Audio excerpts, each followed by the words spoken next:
I walked into my parents' mansion, thinking it was just another Sunday dinner.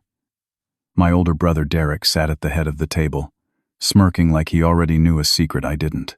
Mom and Dad were smiling too, that strange kind of smile that makes your stomach drop. Then Dad cleared his throat and said the family business was being sold for $50 million. Mom laughed, said Derek would finally get what he deserved, since I never amounted to anything anyway. My father looked right at me and said the buyer's name. Summit Enterprises. My heart stopped. I built Summit Enterprises in secret over the last 8 years. Nobody in my family knew I was the CEO buying their company. The dining room felt smaller than I remembered, or maybe I just felt smaller in it. The chandelier above the table cost more than my first car, and the china we ate from was older than I was. Everything in this house screamed old money, legacy, tradition. Everything, except me. I sat there, pushing roasted vegetables around my plate, while Mom talked about Derek's latest accomplishment. Something about closing a deal with a developer in Phoenix, saving the company $300,000. Derek nodded along, modest, but clearly pleased with himself. He wore a custom suit that probably cost $4,000. His watch was a Rolex. His shoes were Italian leather. I wore khakis from a department store and a button-down shirt I bought on sale. Dad took a sip of wine and said he had an announcement. We all looked up. Mom reached over and squeezed Derek's hand like she already knew what was coming. I felt that familiar knot in my stomach, the one that showed up every time I came home.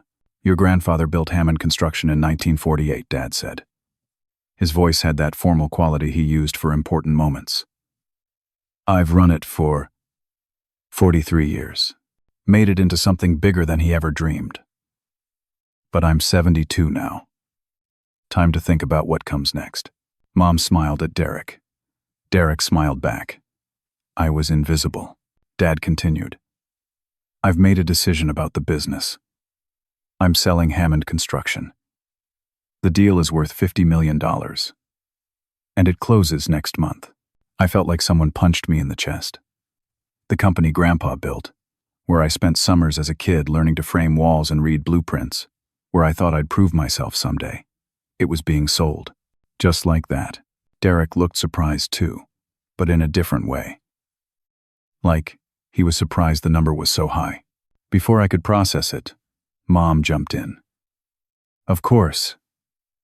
Derek will receive 40% of the proceeds. $20 million. She said it like she was announcing the weather. You've earned it, sweetheart. 12 years of dedicated service. And Stanley, Dad turned to me for the first time all evening. You'll receive 10%. $5 million. That's more than generous considering you only worked at Hammond for 18 months before I had to let you go. The words hit me like stones. Had to let you go. Like I was some random employee who couldn't cut it. Not his son who struggled with dyslexia and worked twice as hard as everyone else just to keep up. Derek raised his glass. To Dad's legacy. And to the idiots buying it. They're definitely overpaying. Everyone laughed. Even Mom. Dad nodded. Summit Enterprises. Never heard of them. Probably some venture capital group that'll strip it for parts and sell off the equipment. I gripped my wineglass so hard I thought it might shatter. Summit Enterprises. My company. The one I built from absolutely nothing after Dad fired me 8 years ago. The one I grew from a $70,000 loan into an empire worth $68 million. The one I carefully kept secret from my family because I was waiting for exactly the right moment to show them what I'd become. And now they were sitting here, in their mansion, drinking expensive wine, laughing about how some mystery company was stupid enough to pay $50 million for their business. Mom touched my arm. Stanley, sweetie. With your $5 million, you could finally start a real career. Maybe Derek could give you some advice on investing. Derek leaned back in his chair. Or you could invest it with me. I'm starting a consulting firm once this sale closes. I could probably find something for you to do. Assistant level, obviously, But it's a start. I wanted to tell them right then. I wanted to stand up and say I own Summit Enterprises. I built it. I'm the one buying your company. I'm the mystery CEO you're all laughing about. But something stopped me. Maybe it was the way Derek looked at me, like I was a charity case. Maybe it was the way Mom patted my hand like I was a child who needed comforting. Maybe it was Dad's expression, that mix of pity and disappointment that I'd seen my whole life. Or maybe it was the text message that buzzed on my phone right at that moment. I glanced down. It was from Marcus, my chief financial officer at Summit. Family found out about the Hammond deal. Derek's been asking around about Summit. He knows someone's local. Be careful. My blood went cold. Derek was investigating the buyer. He was trying to figure out who Summit Enterprises was. And if he found out before the deal closed, if he discovered I was behind it, he could sabotage everything. He could file legal challenges, claim conflict of interest, tie it up in courts for years. I looked up from my phone. Derek was watching me. "Everything okay, little brother?" he asked. "Fine," I said. "Just work stuff." "Work," he repeated, like the word was amusing. "Right. Your job in Colorado. What do you do again?" "Project management. Commercial construction." He nodded slowly. "Must be exciting. Working for someone else. Following orders. I couldn't do it. I need to be in charge, you know? Need to be building something that matters." Mom agreed. "That's why you're so successful, Derek. You have vision." I excused myself to the bathroom. In the hallway, I called Marcus back. "How much does Derek know?" I asked. "Not much yet," Marcus said. "But he's digging. He called Hammond's lawyer trying to get information about Summit. The lawyer couldn't tell him much because of confidentiality agreements. But Derek knows Summit's registered in Denver. That's your city. Stanley. Does he know I'm involved with Summit?" "Not yet. But he's smart. He'll figure it out eventually." I leaned against the wall, closed my eyes. 8 years of work. 8 years of 14-hour days, and sleeping in my truck outside job sites, and eating ramen, so I could reinvest every penny back into the company. 8 years of building something real, something I was proud of, something that would finally make my family see me as an equal. And Derek was going to ruin it. When I came back to the dining room, dessert was being served. Some fancy chocolate thing with gold leaf on top. Derek was talking about his plans for after the sale. A consulting firm, he said, helping other family businesses navigate succession planning. He'd be perfect for it, Mom said. He understands legacy. Dad asked me about my life in Denver. I gave vague answers. It's good. Busy. Growing, Derek repeated. That's corporate speak for nothing's happening. I learned that at business school. Where did you go to business school again? I asked, even though I knew. Wharton, he said. Obviously, I echoed. The dinner finally ended around 10. I said my goodbyes, hugged Mom, shook Dad's hand. Derek walked me to my rental car. You seem tense, he said. Everything really okay? Just tired. Long flight. He leaned against my car door. You know, little brother, if you need money, you can ask. I know 5 million sounds like a lot, but it goes fast if you don't know how to manage it. I could help you set up some investments, keep you from blowing it all. I appreciate that, I said. We're family, he said. That's what family does. We look out for each other, even when one of us is kind of a screw-up. He said it with a smile, like it was a joke, but his eyes were cold. I drove back to my hotel and sat in the parking lot for 20 minutes, just breathing. My phone rang. Julia, my director of operations. We have a problem, she said. Derek filed a request with the county recorder's office. He's trying to find out who owns Summit Enterprises. Our LLC structure is solid, but if he digs deep enough, He might find something. How long do we have? Maybe a week. Maybe less if he hires the right investigator. I looked at my reflection in the rearview mirror. I looked tired. I looked like someone who'd been fighting his whole life and was running out of energy to keep swinging. Keep everything locked down, I told Julia. Don't let anyone know I'm connected to Summit. Not yet, Stanley, she said quietly. Maybe it's time to tell them. Just put it all out there. Not yet, I said. Not like this. I hung up and drove to my hotel. Tomorrow I'd fly back to Denver and figure out my next move. Tomorrow, I'd decide whether to reveal myself or keep hiding. Tomorrow, I'd choose between honesty and strategy. But tonight, I just wanted to forget that I was the invisible son. The disappointment. The screw-up little brother who'd never be good enough. Tonight, I wanted to forget that the people who were supposed to love me unconditionally couldn't even see me standing right in front of them. 3 days after the dinner, my phone rang at 7 in the morning. Derek's name flashed on the screen. I almost didn't answer. Hey Stanley, he said, voice friendly and casual. Got a minute? I'm actually heading into a meeting, I lied. I was sitting in my kitchen in Denver, drinking coffee in my boxers. This'll be quick. Dad asked me to do some due diligence on the buyer. You know, make sure they're legit. You work in construction in Denver, right? Ever heard of Summit Enterprises? My coffee suddenly tasted like metal. Can't say I have. Why? Just curious. They're paying a lot of money for Hammond. Want to make sure they're not some fly-by-night operation. You'd tell me if you knew anything, right? Of course. Good. Because if someone was trying to take advantage of Dad, especially now with his health issues, I'd want to know about it. Family protects family. Health issues? I asked. Derek paused. You didn't know? Dad has early-stage Parkinson's. That's part of why he's selling. The room tilted. No, I said. Nobody told me. Oh.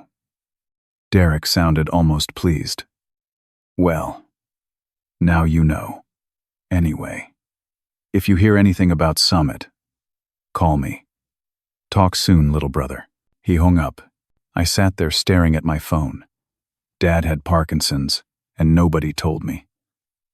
Derek knew. Mom knew. I was the last to find out. If Derek was even telling the truth, I called Marcus. Derek just called me. He's investigating Summit. We know. He was outside the office yesterday. Sat in his car across the street for 3 hours, watching people come and go. Did he see me? You weren't here yesterday. But Stanley, he's determined. He flew to Denver specifically to stake out our building. This isn't casual curiosity. What do we do? You could tell your family the truth. Right now. Before Derek figures it out, I thought about it. Imagined calling Dad, saying surprise. I'm the buyer. But then what? Derek would immediately claim conflict of interest. He'd say I manipulated Dad into accepting a lowball offer. He'd drag it into court and tie everything up for years, and even if I eventually won, the damage to Summit's reputation would be catastrophic. Not yet, I said. We stay quiet. Then we hope Derek doesn't find anything. But Derek did find something. 2 days later, he called again. This time, his voice wasn't friendly. Interesting company, Summit Enterprises. Started 8 years ago. Same year you left Hammond. Same city where you live now. Quite a coincidence. Denver's a big construction market, I said. Lots of companies. This one's worth about $70 million. Impressive growth. The kind of growth that takes real talent. The kind of talent that someone like you, no offense, probably doesn't have. What's your point, Derek? My point is that I'm going to find out who owns Summit. And when I do, I'm going to make sure Dad knows if there's anything shady going on. Because someone's playing games, and I don't like games. He hung up. I immediately called my lawyer, Gary. Derek knows too much. What are my options? Limited, Gary said. If you reveal yourself now, he'll claim you concealed your identity to manipulate your father. If you stay hidden, he might discover the truth anyway and use it against you. So I'm trapped. Essentially, yes. That afternoon, I did something I probably shouldn't have. I followed Derek. He was still in Denver, staying at a hotel downtown. I watched him meet someone at a coffee shop near Union Station. The other man was older, 50s, wearing an expensive suit. They talked for 40 minutes. I couldn't hear what they were saying, but I took photos. Later, Marcus ran the photos through our contacts database. The man was Richard Hartman, CEO of Hartman Industries, one of Hammond's biggest competitors. Why would Derek meet with a competitor? Julia asked. I don't know, I said. But it's not good. Marcus did more digging. Over the next 2 days, he uncovered something that made my stomach sink. Derek's putting together his own deal, Marcus said. He's trying to buy Hammond himself. That's impossible. He doesn't have $50 million. He doesn't need it. He's got investors. Hartman Industries is backing him with $20 million. He's got 3 other private investors lined up for the rest. I felt sick. Derek was using my offer as validation. He was telling investors that Hammond must be worth $50 million because Summit offered that much. He was using my own valuation to steal the company out from under me. When did this start? I asked. Best we can tell. About 3 weeks ago. Right around when your dad first announced he was considering selling. Derek planned this. He knew Dad was selling, so he waited to see what offers came in, then swooped in with a counteroffer backed by investors who trusted his valuation because I'd already offered $50 million. It was brilliant and ruthless. Can he actually do this? Julia asked Gary. Gary nodded. Hammond's sale contract has a clause allowing your father to accept a materially better offer within 10 days of the original contract signing. If Derek offers $51 million or more, your father can legally back out of the Summit deal. And Derek helped write that contract, I said. He knew about that clause. Exactly. He set this whole thing up from the beginning.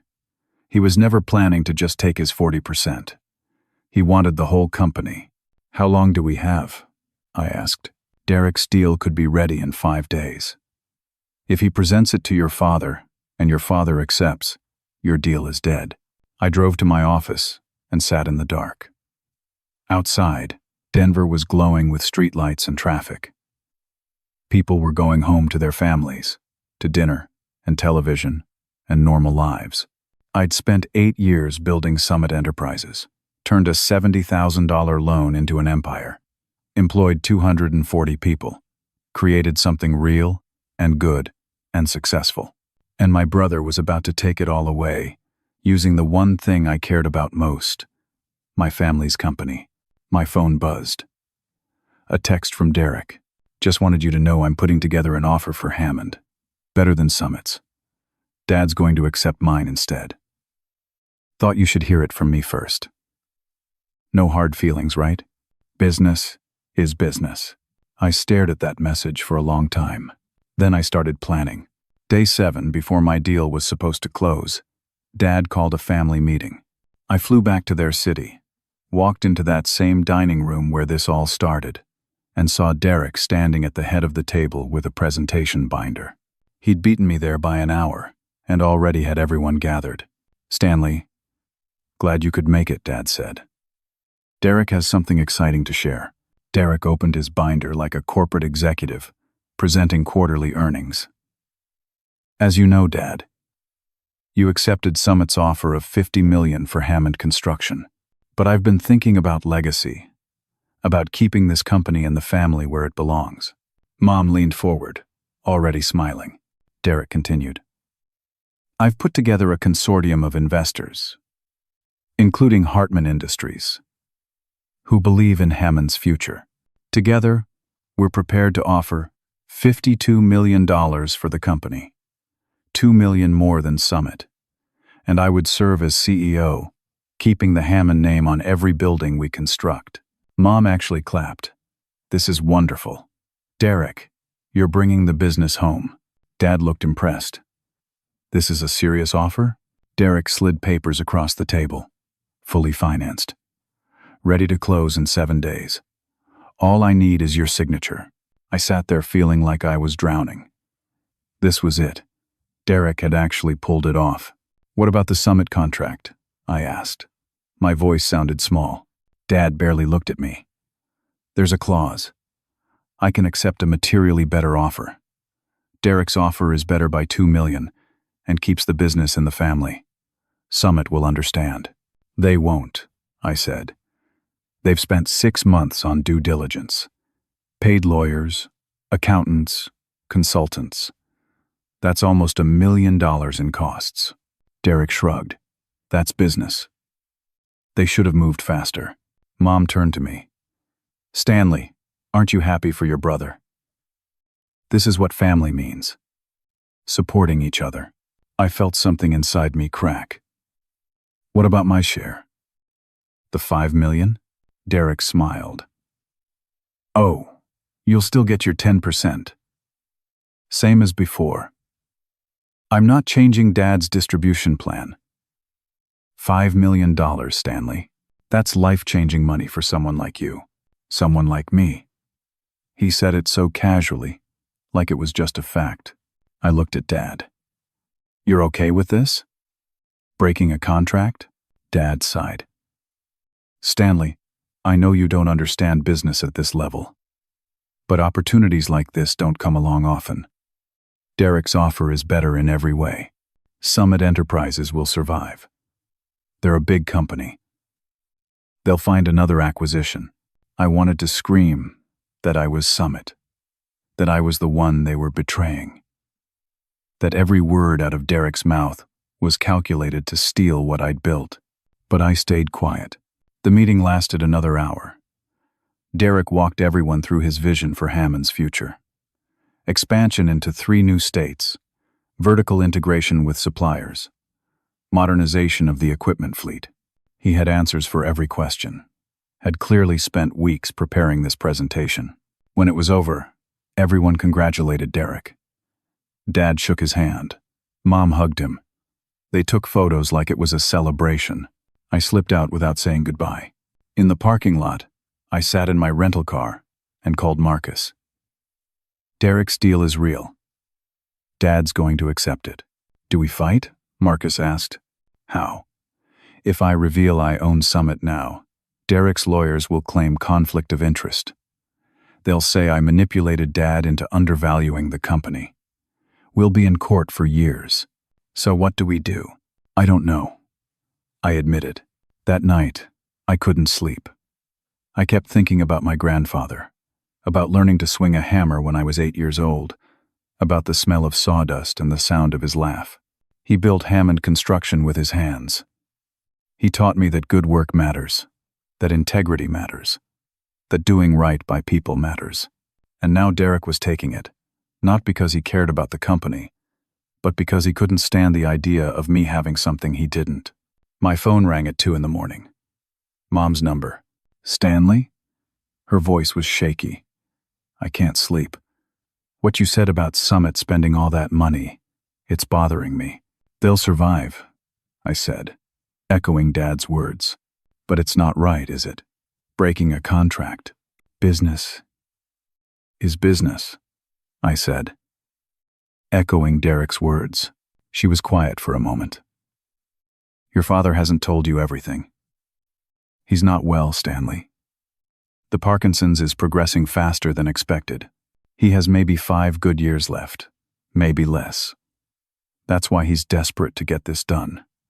He wants to see the company settled before he can't make decisions anymore. Why didn't anyone tell me? We thought Derek would. She paused. I didn't know about his counteroffer until today. He's been planning this for months, hasn't he? Yes. And your father loves the idea, because it keeps the Hammond name alive. She sighed. Derek's always been good at giving your father what he wants to hear. What about what's right? I asked. Stanley, honey. I gave up trying to teach Derek about right and wrong when he was 12, and blamed you for something he did. Your father believed him then, too. We hung up, and I lay in the dark, processing what she'd just admitted. My own mother knew Derek manipulated people, knew he'd been doing it for decades, and she'd never stopped him. She'd just watched it happen, over and over, with me as the target. The next morning, I met with my lawyer. Gary laid out the brutal truth. If Derek's offer closes, you lose everything. 6 months of work, $1 million in costs, and the opportunity to own Hammond Construction. Plus, if Summit backs out now, you'll look weak to other potential acquisitions. Your reputation takes a hit, and if I fight, you reveal that you own Summit, and Derek immediately files an injunction claiming you committed fraud by concealing your identity. Even if you win eventually, the legal fight costs millions and takes years. Summit's reputation is destroyed. Your other projects suffer. You might lose the whole company. So either way, I lose. Gary nodded. Unless Derek's deal falls apart on its own. I spent the next 3 days investigating Derek's financing. The main investor was Hartman Industries, putting up $20 million. But there were 3 other investors providing the remaining $32 million. One of them was a guy named Craig Holloway, a real estate developer who'd invested $4 million based on Derek's projections for Hammond's future earnings. I dug into Derek's projections. He'd inflated Hammond's contract backlog by 23%. He'd claimed contracts that were still in negotiation, as if they were signed deals. He'd valued equipment at purchase price instead of depreciated value. The numbers were technically legal, but wildly misleading. I made copies of everything and sent them anonymously to Craig Holloway with a simple note: verify before you invest. 2 days later, Holloway pulled out of Derek's deal. I thought I'd won, but Derek didn't collapse. He barely even stumbled. Within 24 hours, he'd found replacement investors. 2 of Summit's own subcontractors, companies I worked with regularly, agreed to invest the missing $4 million in exchange for equity in Hammond under Derek's leadership. When I found out, I called both subcontractors. You're investing in Derek's deal? I asked the first one, a concrete company called Riverside Materials. Yeah, it's a great opportunity. Hammond's a solid company, and Derek's got real vision. Plus, Summit Enterprises uses us all the time, so we know the Denver market is strong. If Derek's running Hammond, we're going to be positioned perfectly for regional growth. I realized what Derek had done. He'd told these subcontractors that if they invested in his deal, they'd get preferential treatment for Hammond projects. He'd used Summit's relationship with them as proof that Denver construction was booming, which made Hammond seem like a smart investment. And now, if I revealed I owned Summit, these subcontractors would feel betrayed. They'd invested in my competitor while working for me. They'd pull their contracts with Summit, and I'd lose critical business relationships. Derek had brilliantly trapped me. Revealing the truth now wouldn't just start a legal fight. It would damage Summit's existing operations. That evening, Derek called me.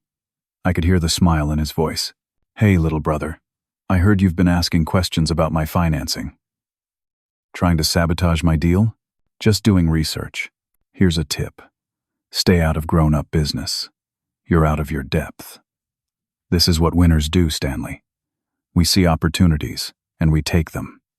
You wouldn't understand. I hung up. 10 minutes later, Mom called. Stanley, I need to tell you something.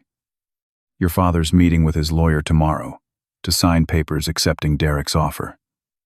Once he signs, it's done. Summit's deal is dead. Can you stop him? He won't listen to me. He thinks Derek's plan is brilliant.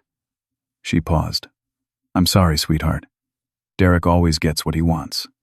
That's just how it is in this family. The next morning, I sat in my Denver office watching the sun come up. I'd built Summit Enterprises from nothing. I'd worked harder than I'd ever worked in my life. I'd sacrificed relationships, sleep, health, everything. To prove I wasn't the failure my family thought I was. And I was going to lose it all. Because my brother was better at manipulation than I was at honesty. My phone buzzed. A text from Derek. Big day tomorrow. Dad's signing my contract. Hope there's no hard feelings. By the way, I know you own Summit. Figured it out 3 days ago. Been fun watching you squirm. See you at the signing celebration tomorrow night. Wear something nice for once. I stared at that text for a long time. Then I started making calls. Derek organized a celebration at the most expensive restaurant in town. Not a quiet family dinner. A full event with investors, business partners, family friends, and local media. I got the invitation via email. Derek Hammond invites you to celebrate the future of Hammond Construction. Black tie, optional. I wore the best suit I owned, which still looked cheap next to what everyone else was wearing. The restaurant was all dark wood and crystal chandeliers. A banner read Hammond Construction. Building tomorrow. There were maybe 80 people there, drinking champagne, eating appetizers that probably cost $30 each. Derek worked the room like a politician, shaking hands, laughing, telling stories. Dad stood next to him, looking proud. Mom wore a dress that probably cost more than my monthly rent. I found a corner and tried to be invisible. A waiter offered me champagne. I took it and drank it too fast. After an hour of mingling, Derek called everyone to attention. He stood at a microphone at the front of the room. Dad beside him. Thank you all for coming. Tonight, we celebrate not just a business deal, but a legacy. My grandfather built Hammond Construction in 1948, with nothing but skill and determination. My father grew it into a regional powerhouse. And now, it's my honor to lead it into the future. Applause. Lots of it, Derek continued. I've spent 12 years learning this business from the ground up. I know every client, every project, every challenge we face. And I have a vision for where we're going. Expansion into 3 new markets. Vertical integration with suppliers. Technology upgrades that will make us the most efficient builder in the region. More applause. He went on for 10 minutes, painting a picture of Hammond's glorious future under his leadership. He thanked his investors, naming each one. He thanked Hartman Industries for their partnership. He thanked his parents for believing in him. He didn't mention me once. When he finished, there was a standing ovation. Then came the question and answer portion. Business partners asked about project timelines. Investors asked about return projections. Everything was friendly, scripted, safe, until I stood up. Derek, I called out. Quick question. He saw me, and his smile got tighter. Of course, Stanley. What's on your mind? You mentioned Hammond's contract backlog is worth $18 million. Can you break that down? The room went quiet. People turned to look at me. Derek recovered quickly. Sure. We have the Riverside development, the downtown tower renovation, the airport expansion, the industrial park in Commerce City. The airport expansion was canceled 3 months ago, I said. It's public record. The city council voted against it due to budget constraints. People started whispering. Derek's smile stayed in place. It's being renegotiated. These things take time. So it's not actually in your current backlog. That's $3.2 million of projected revenue that doesn't exist. Craig Holloway, who'd almost invested before, stood up. Derek. Is this true? Derek's face flushed. There are always fluctuations in construction contracts. This is standard accounting practice. Projected revenue versus confirmed revenue. It's a spectrum.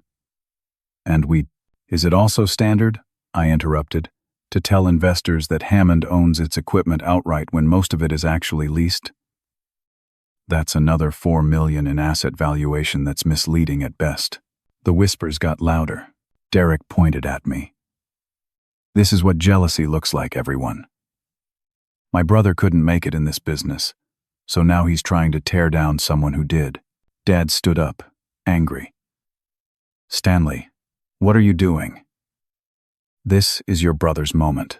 I'm making sure people know what they're actually buying into. You're jealous. Dad's voice shook. You've always been jealous of Derek. He worked for this. He earned it. You couldn't cut it at Hammond. So now you're trying to ruin his success. Mom joined in. Stanley, please. Don't do this. Don't ruin this for him. I felt the familiar sting, the old wound opening up. My own parents, choosing Derek, defending Derek, protecting Derek from consequences. But this time, I wasn't backing down. You want to talk about what's real? I said. Let's talk about the truth behind these numbers. Before I could continue, Derek cut me off. You know what, Stanley? You're right. Let's talk about truth. Let's talk about real numbers. He turned to the crowd. My brother here acts like he's protecting investors. But what he's not telling you is why he cares so much about this deal. My stomach dropped. Derek smiled. Stanley, should we tell everyone your little secret? Or should I? Dad looked confused. What secret? Derek walked toward me. 3 years ago, Dad sent Stanley some documents. Power of attorney papers for estate planning. Stanley signed them without reading them carefully. What those papers actually did was give Dad full control over Stanley's inheritance from Grandpa. The room was silent. Derek continued.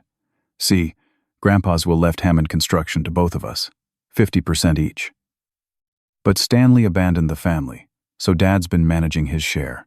And when Dad decided to sell, he negotiated Stanley's 50% down to a 10% payout. $5 million instead of $25 million. I felt dizzy. That couldn't be true.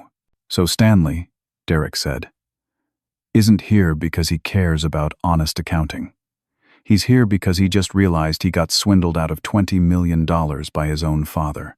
Every eye in the room turned to Dad. Dad looked defensive.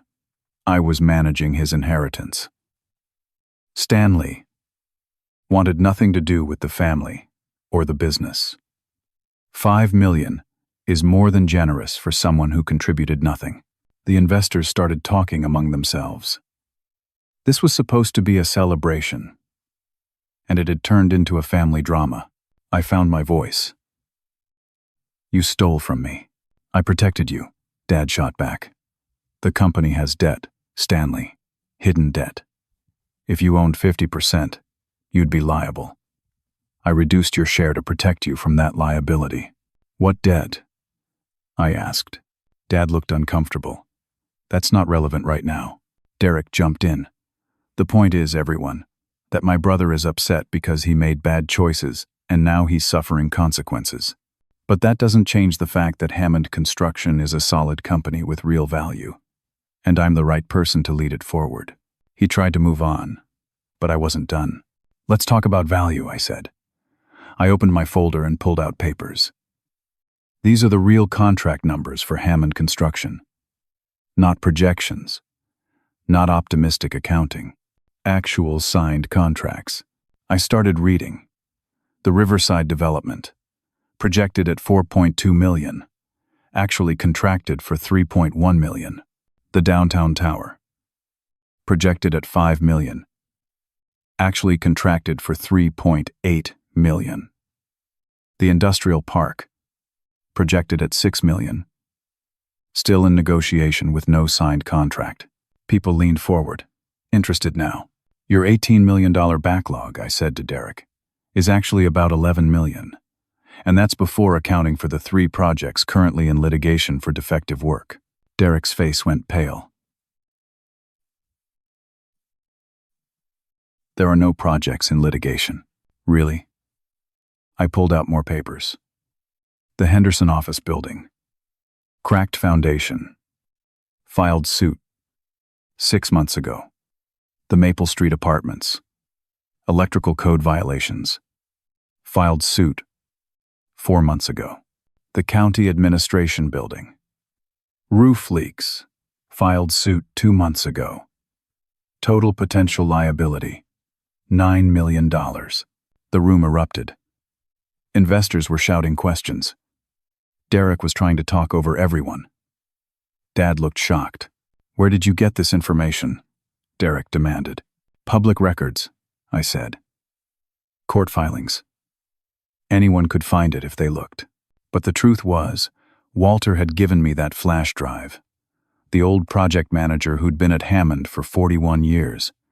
He'd kept records of everything, including the problems Derek had been hiding. Derek tried to recover. "These lawsuits are frivolous. We'll fight them and win." "Maybe," I said. "Or maybe Hammond Construction has been cutting corners under your leadership, and now it's catching up." "That's a lie," Derek shouted. "Then explain the lawsuits," I said calmly. "Explain why 3 major clients are suing for defective work." Derek lunged toward me. Security had to step between us. "You're destroying this company," he screamed. "You're destroying Dad's legacy. Because you're a jealous, pathetic failure." "I'm telling the truth," I said.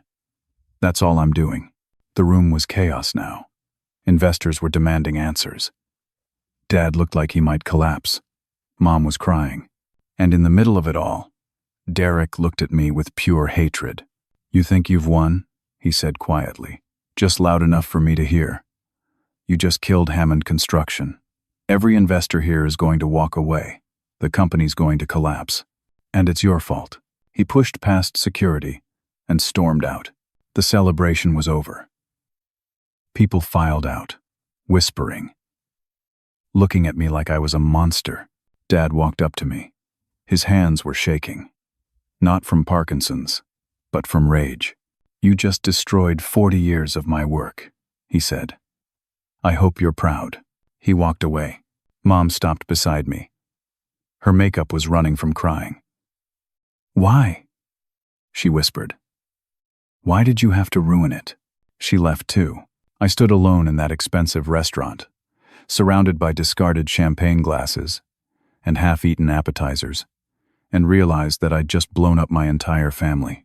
My phone buzzed. "Marcus." "Stanley, what happened?" "Derek's lawyers just filed an emergency motion. They're trying to fast-track his deal. They want it closed in 48 hours instead of 5 days.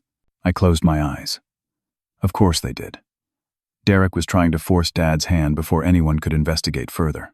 I walked out to the parking lot and sat in my car. My phone kept buzzing with texts and calls, but I ignored them all, until one text came through that I couldn't ignore. It was from Dad. "Meet me at the diner on 5th Street. 1 hour. Come alone." I drove there in a daze, not sure what to expect. Another fight? More accusations? Disownment? Dad was already in a booth when I arrived, drinking coffee. He looked old. Really old. His hands trembled as he lifted the cup. "Sit," he said. I Saturday. We didn't speak for a long time. The diner was nearly empty. Just us, a waitress, and a cook cleaning the grill. Finally, Dad said, "Your mother told me about your phone call. About the inheritance." I didn't say anything. I didn't do it to cheat you, Stanley. I did it to protect you. Protect me from what? From Derek. Dad's voice was tired. The company's in trouble. Has been for 3 years. Derek's been hiding losses with creative accounting, moving money between subsidiary LLCs, making one division look profitable by borrowing from another. It's all legal, technically, but it's a house of cards. How much trouble? $9.3 million in hidden debt. I felt sick. So Derek's been running Hammond into the ground. He's been trying to save it, Dad said, in his own way. But he doesn't know when to stop, when to admit failure. He just keeps doubling down, taking bigger risks, hiding bigger problems. And you knew about this? I suspected. Didn't want to believe it. Dad rubbed his face. When I announced I was selling, I hoped someone would do real due diligence and discover the problems. I thought if Derek tried to buy it himself, he'd finally have to face what he'd done. But then I made my offer, I said. Summit's offer. Dad nodded. I had Summit investigated. Very impressive company. Ethical, growing, strong reputation. The CEO is anonymous, but the company's financials are solid. He looked at me. It's you, isn't it? Summit Enterprises. You're the CEO. I didn't answer for a moment. Then I nodded. Dad's eyes filled with tears. You built that. Without me. Without the family name. Without any help. I had help, I said. Good people. A mentor who believed in me when nobody else did. I spent 12 years trying to make Derek into something he's not, Dad said. Confident, capable, ethical. I pushed him into leadership roles he wasn't ready for. I covered for his mistakes. I believed his lies because I wanted to believe them. And what about me? I asked. You, Dad said quietly. I gave up on you.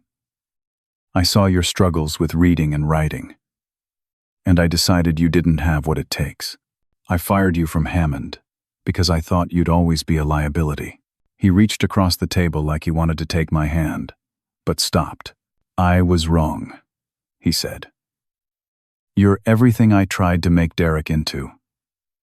You're what this family needed. It's too late for that now, I said. Maybe. Dad slid a folder across the table. This is the real financial picture of Hammond Construction. Everything Derek's been hiding.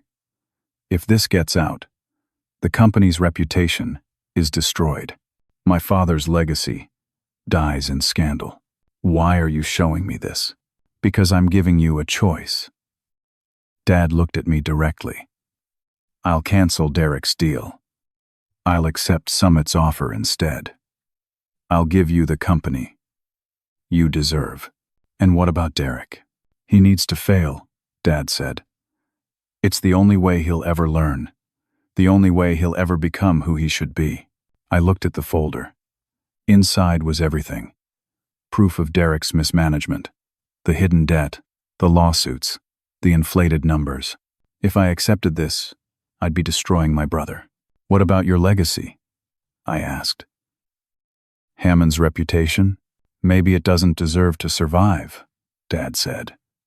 Maybe I built something rotten without realizing it. I picked up the folder. My phone buzzed. A text from Derek. Touching. Dad playing you. When you try to take over, I'll expose you for the fraud you are. I've been documenting everything. See you in court. I showed the text to Dad. He's been recording us, Dad said. Probably for weeks. Building a case that you manipulated me.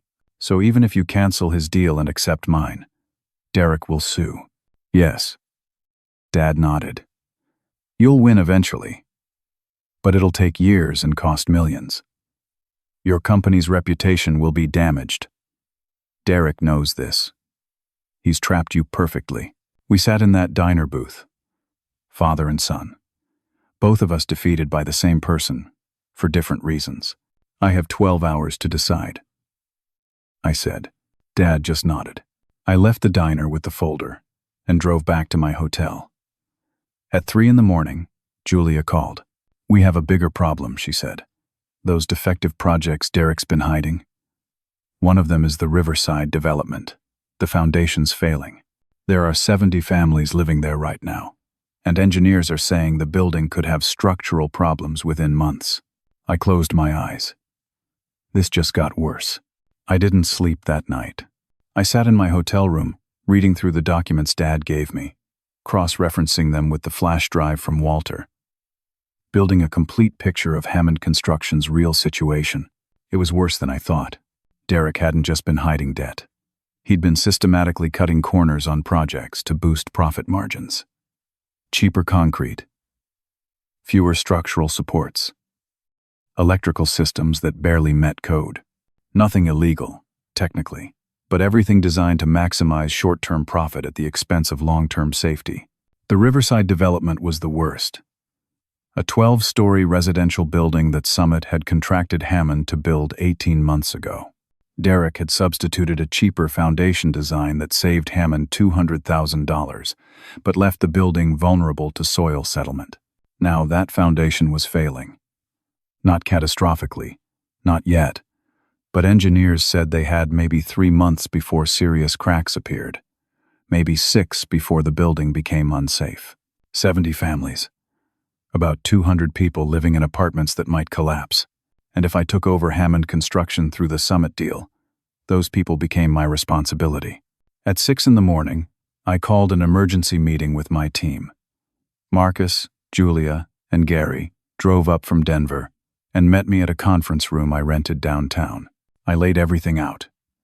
The hidden debt, the defective projects, the Riverside situation. "This is insane," Marcus said.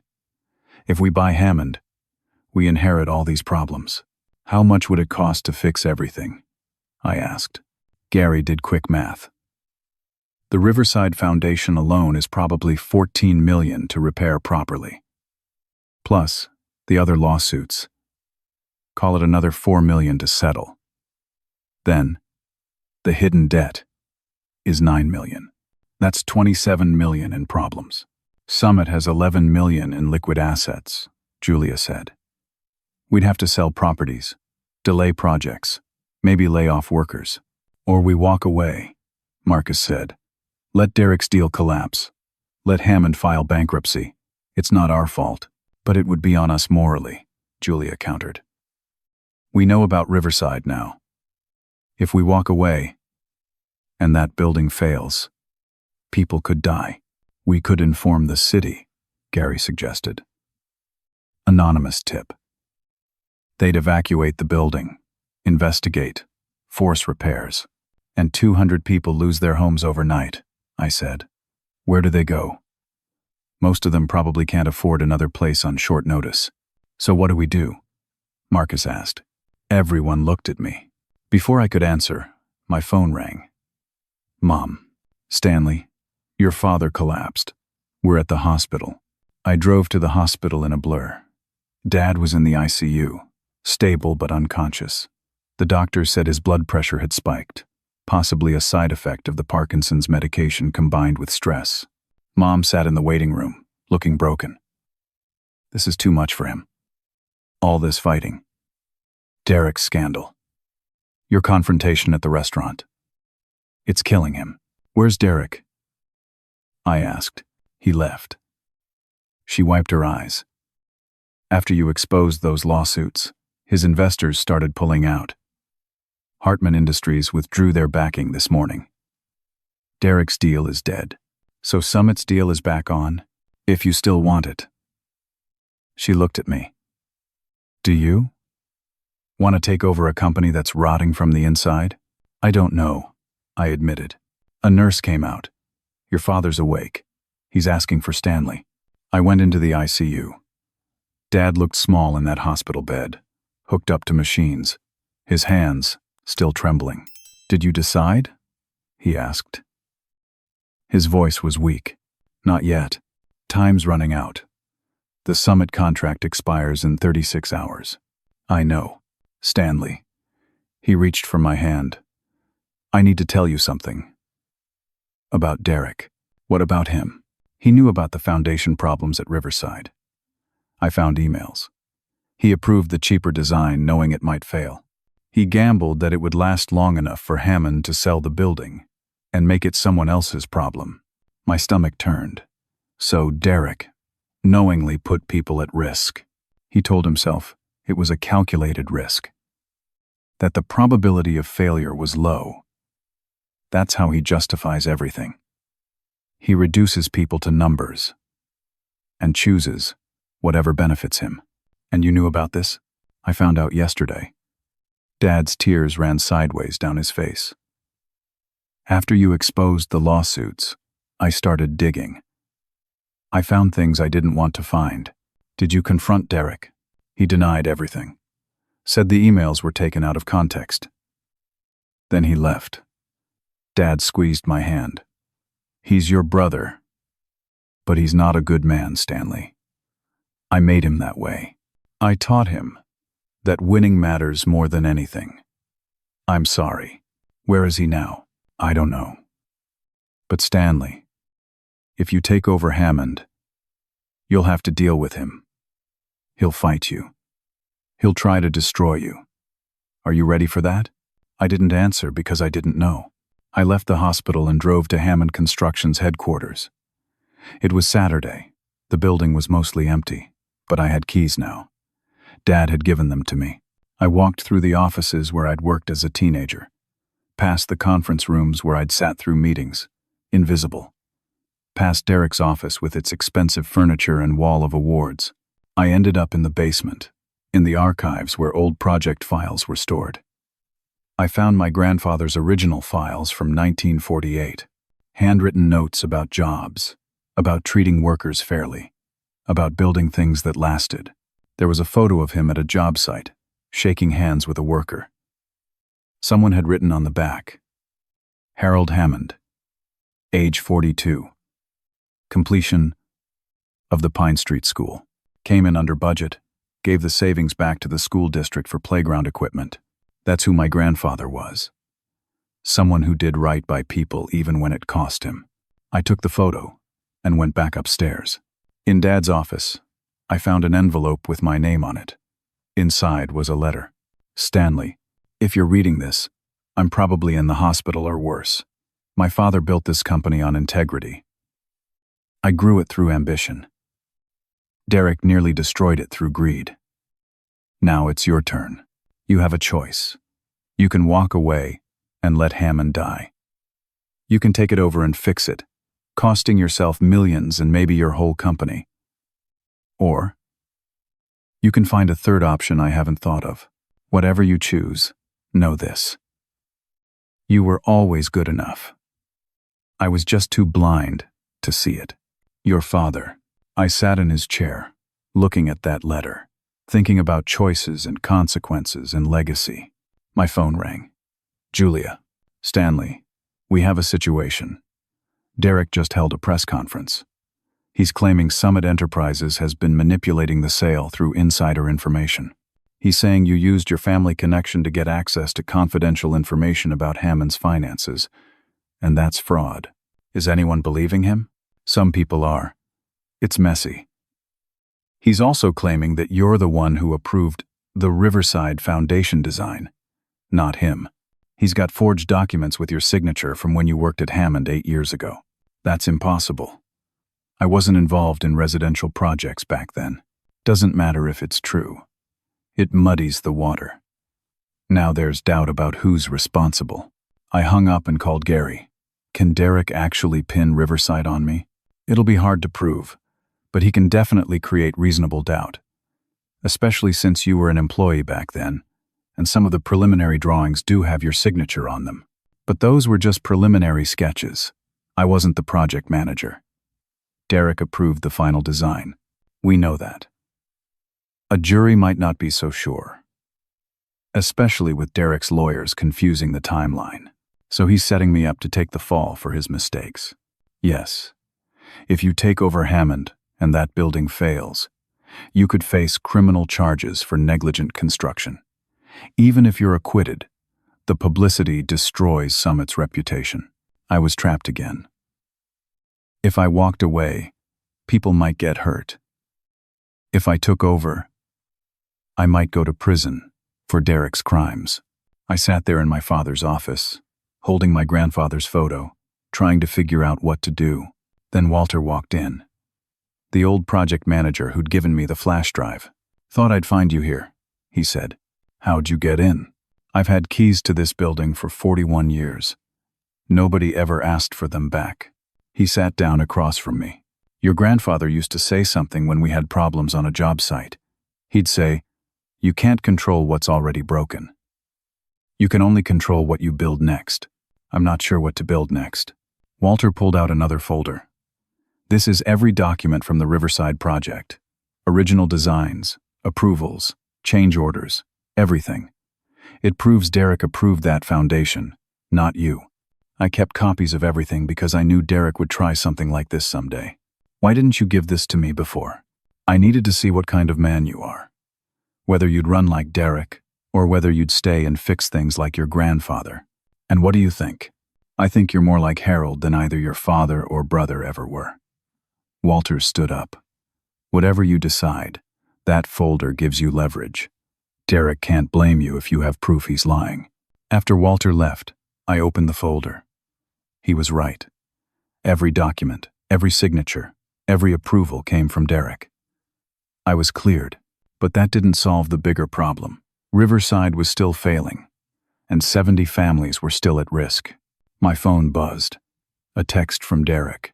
You think you've won, but if you take over Hammond, I'll make sure everyone knows you're responsible for Riverside. I'll spend every dollar I have left on lawyers to put you in prison. Walk away now, or watch me destroy you. I looked at my grandfather's photo again. Then I made a decision. I called my team back. Marcus, Julia, Gary, plus Walter now. We met at the Hammond offices at midnight, because I needed access to the files and I needed privacy. Derek's deal is dead, I said. Investors pulled out. Summit's contract expires in 18 hours. I can either take over Hammond with all its problems, or walk away and let the company collapse. Walking away is the smart play, Marcus said. We save Summit, avoid the liability, and let Hammond declare bankruptcy. But Riverside fails, and people get hurt, Julia said. Not our fault, Marcus countered. We didn't build it, but we know about it, I said. That makes it our responsibility. Gary jumped in. Legally speaking, you have no obligation to buy a failing company just to fix their mistakes. What about morally? I asked. Gary shrugged. I'm a lawyer, not a priest. I laid out my idea. What if we don't buy Hammond? What if we let it fail? But we save Riverside. How? Julia asked. We buy the debt. I pulled out the financial records Dad had given me. Hammond owes $9.3 million to various creditors. If Summit buys that debt, we become Hammond's primary creditor. When Hammond can't pay, we force a restructure. We take Riverside and the other problematic properties as payment, fix them ourselves, and let the rest of Hammond collapse. That still costs us millions to fix Riverside, Marcus said. But it protects the residents and limits our liability. We're not buying the whole company with all its problems. We're just taking the assets we need to protect people. It could work, Gary said slowly. But you'd need to move fast. Buy the debt before Derek or anyone else does. How long do we have? About 6 hours before creditors start their Monday morning meetings. After that, they'll likely move to force Hammond into bankruptcy court. And the process gets complicated. Can we do it in 6 hours? Gary checked his watch. It's 1 a.m. We'd need to contact 11 different creditors, negotiate terms, and wire funds. It's going to be tight. Then let's move. We split up. Marcus handled the financing, arranging to liquidate assets and secure lines of credit. Julia contacted creditors, many of whom she knew from Summit's other deals. Gary drafted the purchase agreements. I called Dad at the hospital. He was awake, watching late-night television. I'm not taking over Hammond, I told him. I'm buying its debt and forcing a restructure. He was quiet for a moment. That's smart. Protects you and helps the people who need it.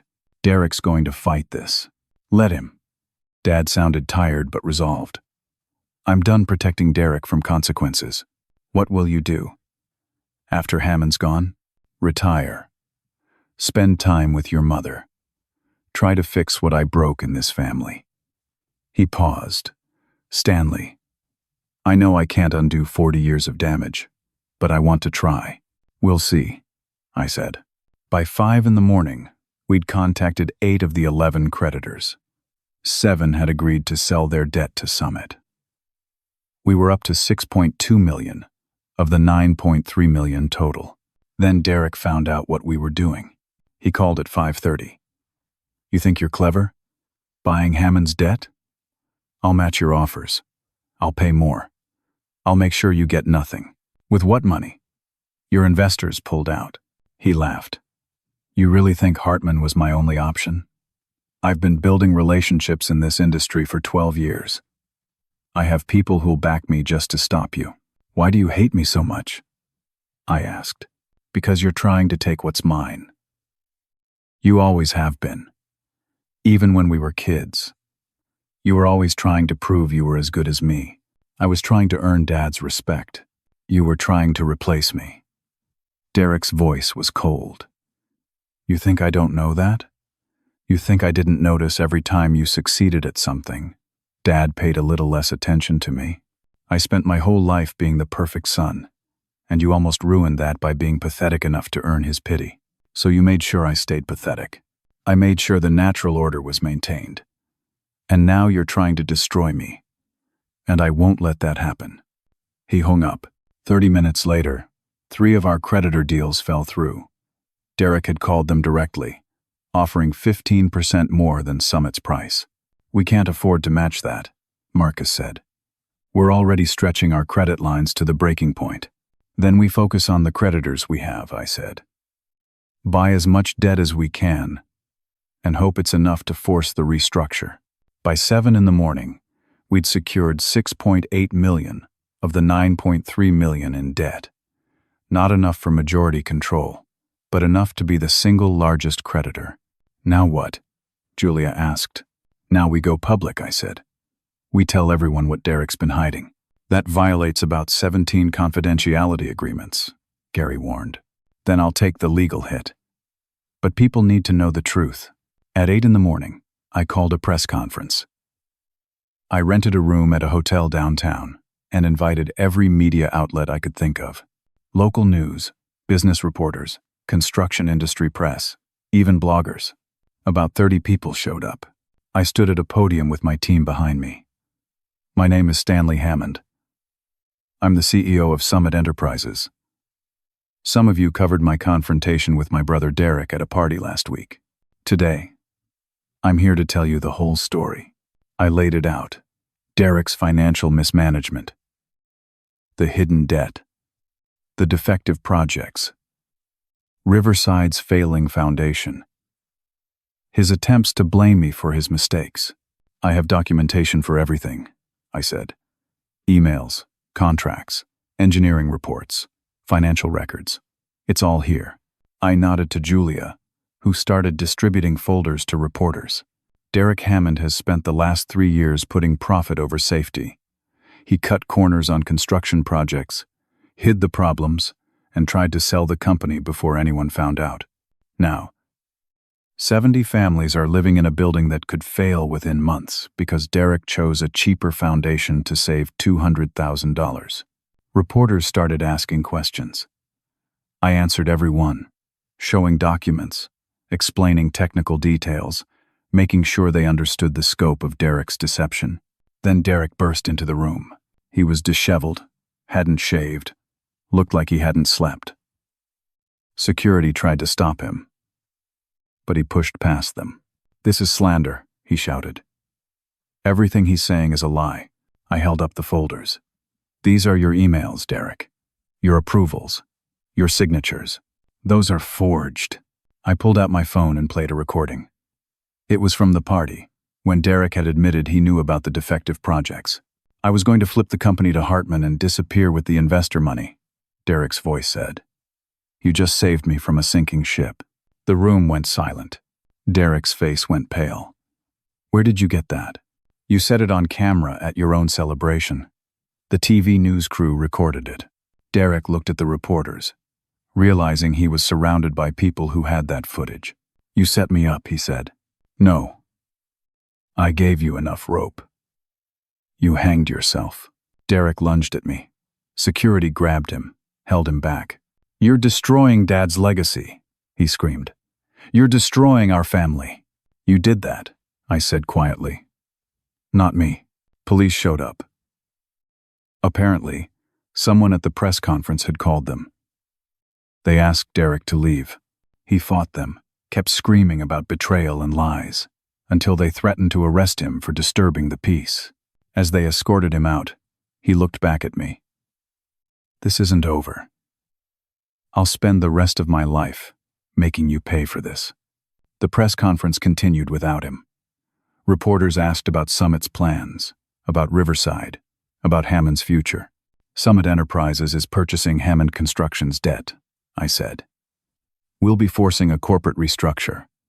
Our priority is fixing the Riverside development and making sure those families are safe. We'll honor all existing Hammond contracts and retain employees where possible. What about Derek Hammond? A reporter asked. That's between him and the authorities. If he broke laws, he'll face consequences. That's not my decision. And your father? I glanced at the camera. My father built a company. He made mistakes. But he's trying to make them right. That's all any of us can do. After the press conference, my phone exploded. Calls from investors, competitors, clients, reporters. Everyone wanted to know more. Wanted Summit's side. Wanted to understand what was happening. Julia pulled me aside. Stanley, we have another problem. Of course we do. The engineering reports on Riverside just came back. It's worse than we thought. The foundation's not failing in 3 months. It's failing now. We need to evacuate the building immediately. My stomach dropped. Right now? Within 24 hours. Maybe 48 if we're lucky. I called the city building department, explained the situation. They sent inspectors immediately. By that afternoon, they'd issued an emergency order. The building needed to be evacuated by end of day tomorrow. 70 families, 200 people, all being told they had to leave their homes with less than 48 hours' notice. I drove to Riverside and met with residents in the building's community room. They were terrified, angry, confused. A woman in her 60s stood up. Where are we supposed to go? I've lived here for 3 years. I can't afford to move. A young father with 2 kids. You're telling me my family is in danger? Who's responsible for this? Summit Enterprises is taking responsibility, I said. We're going to fix this building properly. But first, we need you safe. Summit will cover hotel costs for every family until the building is repaired. We'll also pay for moving and storage. For how long? Someone asked.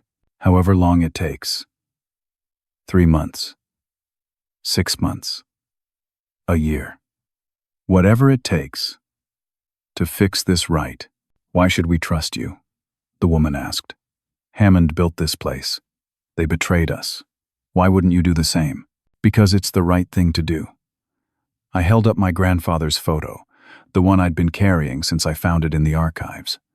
This is Harold Hammond. He founded Hammond Construction in 1948. He believed in building things that lasted, in doing right by people. I'm his grandson. I'm trying to live up to that. The room was silent. Then an elderly man in the back stood up. I remember Harold. He built my first house in '73. Good man. Honest man. Are you like him? I'm trying to be. He nodded. Then I'll trust you. Fix this building. Do it right. Slowly, others nodded in agreement. Over the next 48 hours, chaos. Summit's team coordinated the evacuation. We booked hotel rooms, arranged moving trucks, helped elderly residents pack. It cost us $300,000 just in immediate expenses. Meanwhile, Derek was arrested. Not for the construction issues, but for wire fraud related to his deal with Hartman Industries. The FBI had been investigating Hartman for months, and Derek's financial manipulations caught their attention. He was released on bail, but faced 5 years if convicted. I didn't visit him, didn't call. I was done with Derek. 4 days after the press conference, Hammond Construction officially filed for bankruptcy. Summit Enterprises took control of the assets we'd purchased through the debt acquisition. Riverside, 2 other properties, and a small portfolio of ongoing contracts. The rest of Hammond was liquidated. The office building was sold. Equipment was auctioned. 200 employees lost their jobs, though Summit hired about 70 of them for our projects. It was the end of Hammond Construction. 77 years after my grandfather founded it. Dad was released from the hospital. He looked older, moved slower, but he was stable. I met him at the house for dinner. Just the three of us. Mom, Dad, and me. We didn't talk about Derek or the business. We talked about normal things. The weather, Mom's garden, a documentary Dad had watched. As I was leaving, Dad stopped me at the door.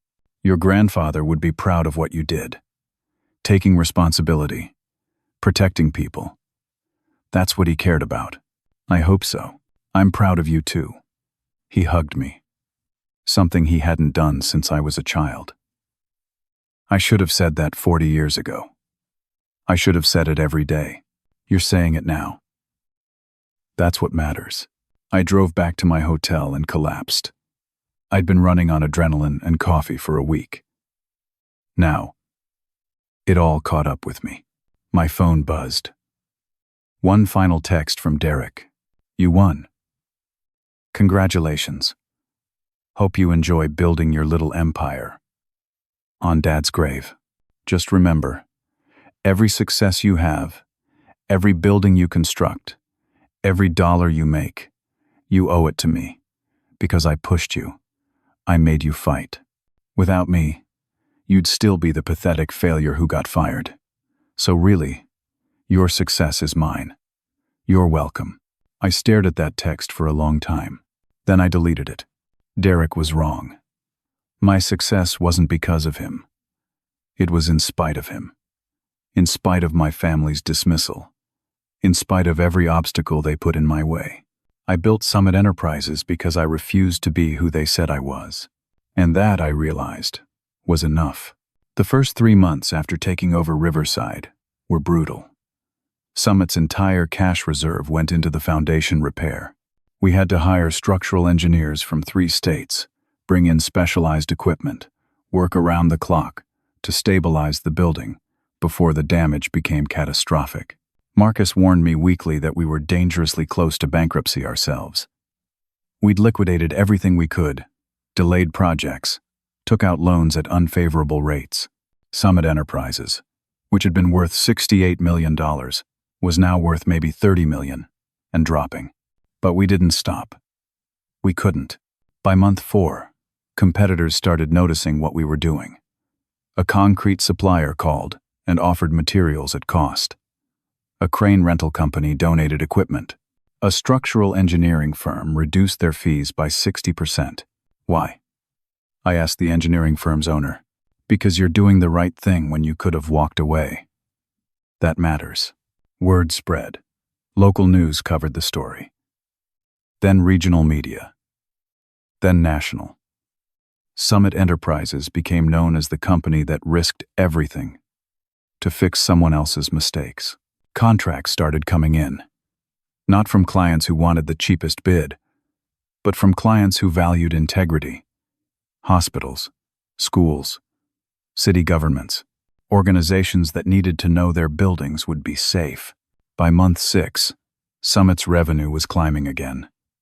Not because we were cutting corners or maximizing profits, but because we'd built a reputation as the company you called when you wanted things done right. Riverside's foundation was finally repaired by month 8. We'd spent $14.2 million. Nearly bankrupted ourselves. But when the city inspectors gave their final approval, when we called those 70 families and told them they could come home, it was worth every penny. We held a community celebration when the building reopened. Families brought food, kids ran around, people thanked us over and over. The elderly woman who'd challenged me at that first meeting approached. You kept your word. I told you I would. Most people don't. She hugged me. Harold would be proud. Throughout all this, I didn't hear from Derek. He was awaiting trial, had moved to another state, was apparently working as a consultant under an assumed name. Mom said he called occasionally, but never asked about me. Dad's condition worsened. The Parkinson's was progressing faster than doctors hoped. He had good days and bad days, but the bad days were becoming more frequent. I visited every Sunday. Sometimes we talked about business. Sometimes we just sat together, watching television, not saying much. One Sunday, About 10 months after everything fell apart, Dad asked, "Do you forgive me?" I thought about it. For firing me? For believing Derek over me? For 40 years of making me feel invisible? I'm working on it. That's fair. He nodded slowly. I don't forgive myself either. That's the difference between you and Derek, I said. You can admit you were wrong. Too late to matter much. Not too late. Just later than it should have been. We sat quietly for a while. Derek called yesterday, Dad said. First time in months. What did he want? Money for lawyers. I said no. How'd he take it? Not well. But he needs to face this on his own. He needs to learn that actions have consequences. Do you think he ever will? Dad shrugged. I don't know. I hope so. He's still my son. He's still my brother too, I said. But that doesn't mean I have to trust him or help him. Some relationships can't be fixed. Maybe. Dad looked at me. But some can. If both people want it. 1 year after the press conference, Summit Hammond Enterprises was officially formed. I kept the Hammond name to honor my grandfather. Merged it with Summit to honor what I'd built. The company was valued at $93 million. We had 412 employees. We were working on projects in 6 states. And we had a reputation as one of the most ethical builders in the region. I stood at a job site, watching crews pour concrete for a new community center in a low-income neighborhood. We'd bid the project at cost, no profit, because the community needed it. My phone rang. Unknown number. This is Stanley. Hi. My name is Travis. I'm 23. I just graduated with a construction management degree, and I'm trying to start my own company. But nobody will give me a chance because I have dyslexia, and people think I'm not smart enough. I smiled. Tell me about your plan. We talked for 20 minutes. I gave him advice, connected him with potential clients, offered to mentor him if he wanted. After we hung up, I realized that this was what mattered, not the money or the buildings or proving people wrong.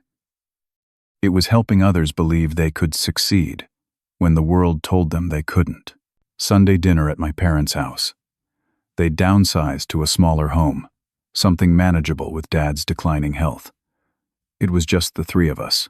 We didn't talk about Derek or Hammond or the past. We talked about current projects. About Mom's volunteer work at the library. About a book Dad was trying to read, though his hands shook too much to hold it steady. It was quiet, simple, real. As I was leaving, Dad stopped me. Your grandfather built Hammond Construction because he wanted to create something that lasted beyond himself, something that mattered. I know. You did that. Summit Hammond. It'll outlast all of us. I hope so. He hugged me. His hands trembled against my back. I'm proud of you, son. I should have said it every day of your life. You're saying it now. That's enough. I drove past the old Hammond Construction building. There was a new sign. Summit Hammond Enterprises. Building with integrity. Since 1948, we'd kept the founding date, honored my grandfather, but built something new on that foundation. My phone buzzed. Marcus with the quarterly earnings. We were finally solidly profitable again, after the Riverside expenses. Not just surviving, but thriving. I pulled into a parking lot and looked at my reflection in the rearview mirror. For 40 years, I'd been trying to prove I was as good as Derek, trying to earn my father's respect, trying to make my family see me. But the truth was, I was never supposed to be Derek. I was supposed to be myself. And being myself, it turned out, was enough. My phone rang again. A client with a new project. A children's hospital that needed an addition. I answered. Let's talk about what you need. Because that's what I did now. I built things. Good things. Things that mattered. Things that helped people. Derek wanted to win. I wanted to build. And in the end, building something real was the only victory that lasted. Some people will never see your worth. Sometimes, those people are family. You can't make them see it. You can only prove it to yourself. And once you do, Once you stop trying to be what they want and start being who you are, that's when you truly succeed. Not because you beat the people who doubted you, but because you built something that matters, something that helps others, something that lasts. That's the lesson I learned. And it's the lesson I'm still learning every day. Now, I want to hear from you. Have you ever felt invisible in your own family? Have you had to prove yourself to people who refused to see your worth? What did you do? How did you handle it? Drop your story in the comments below. Let's support each other. If this story resonated with you, hit that like button. Subscribe to hear more stories about overcoming family challenges and building success on your own terms. And share this with someone who needs to hear that they're good enough exactly as they are. Thank you for listening. Remember, you don't need anyone's permission to be successful. You just need to believe in yourself enough to keep building, even when it's hard, especially when it's hard. Take care, and I'll see you in the next story.